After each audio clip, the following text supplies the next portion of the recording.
সে জানতো যে এইটা করলে তুমি কষ্ট পাবে, সে জানতো যে তুমি তাকে মন প্রাণ দিয়ে ভালোবাসো, তারপরও সে সেইটা করেছে।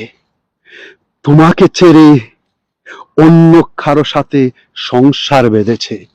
তারপরও তুমি তার সেই কষ্টের পুকুরে সাঁতার কাটছো, তাকে নিয়ে কবিতা লিখছো, তাকে নিয়ে ভেবে চোখে জল আসছে না? সেইটা ভালোবাসা নয়, সেইটা হচ্ছে ইনফ্যাচুয়েশন। কিছু মানুষ আছে যারা এই ধরনের ফিলিংসটা উপভোগ করতে ভালোবাসে।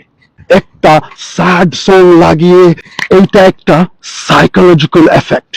আরে যে তোমাকে ছেড়ে অন্য ছেলে বা মেয়ের প্রেমে পড়ে চলে গেছে, তাকে নিয়ে কেঁদে কি লাভ? উঠে দাঁড়াও, জুড়ে একটা শ্বাস নাও, তারপরে বলো আমার চেয়ে আমাকে আর কেউ ভালোবাসতে পারবে না।